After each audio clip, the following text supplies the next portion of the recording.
So as long as technology products have existed, they've got cheaper year after year after year, and your car is about to join that trend. And it might not be as long as you think until you can have a garage full of your dream cars. Let me tell you a short story. It's 2046 and no one works anymore because Tesla's army of Optimus Gen 9 robots are now 15.3 billion strong. Fortunately, we resolved the emerging safety issues with AI. There was great concern that with their immense intelligence, they might relegate our species to an undesirable future.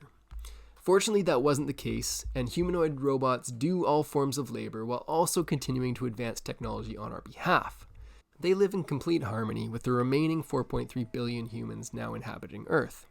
Our population has been in decline for nearly 2 decades as birth rates have fallen.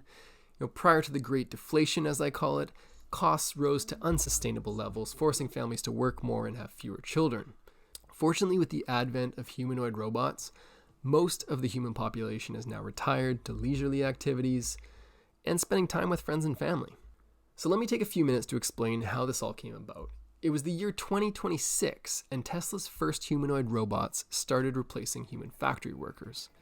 This displacement of workers earning good wages was a source of concern and frustration for those furloughed workers. But soon the tidal wave of layoffs spread to other industries and virtually every factory around the world. Within 2 years, hardly a factory worker could be found on Earth, not even in formerly poverty-stricken countries where workers earned de minimis wages. So factory owners and management soon found that in order to be part of even the supply chain feeding these new bot-operated factories, they too had to employ drone or worker bots to keep pace with the demand from downstream factories producing goods for consumption. And frankly, humans, even in countries with lower labor costs, still cost more than bots. So essentially, this was the end of human labor in factories.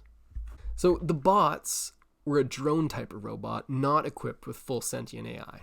Society long ago decided that it would be cruel to force sentient beings to operate in such a monotonous fashion, repeating tasks over and over in factories. The sentients, as we call them, are equipped with fully developed AI. They are the bots that work closely with world leaders and scientists to advance technology and, frankly, the human condition.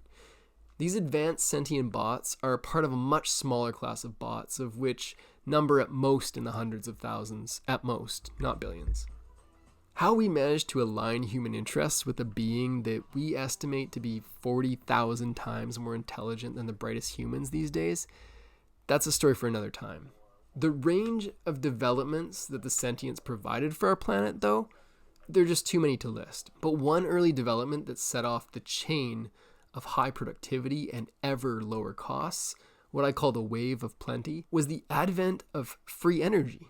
The sentients helped to massively improve what would be called battery technology in your world.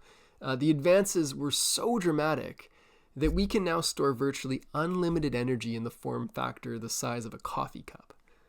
And that paired with solar panel technology that captures the full spectrum of light energy being emitted by the sun, which resulted in a one-time massive infrastructure build-out, which was first carried out in developed countries, but was then done in all countries, providing the entire world with free energy.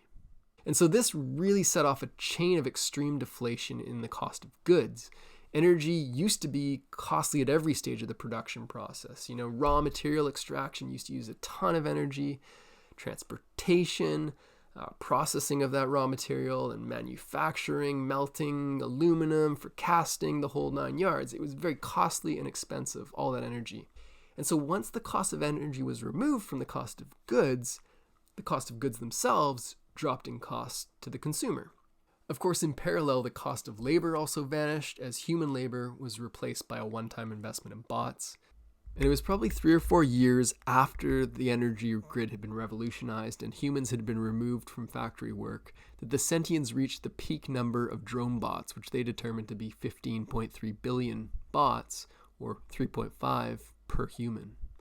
At that point, they determined that their needs as well as our needs were both adequately served without putting additional undue strain on the planet.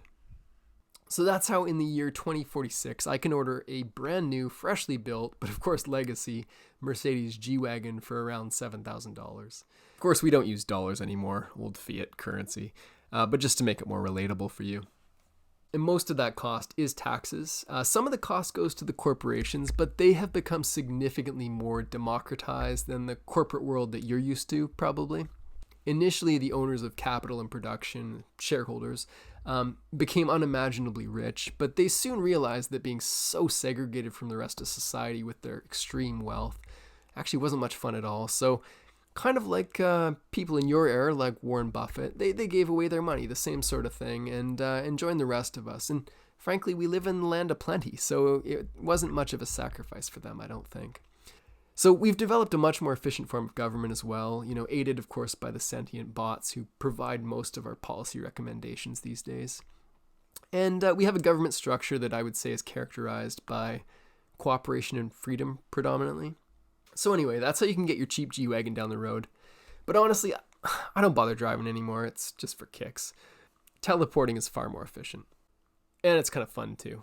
I love dropping in on people. Yeah, teleporting. Just ask Ashton Forbes about that. He'll tell you all about it. He's just X Ashton on X. Look him up.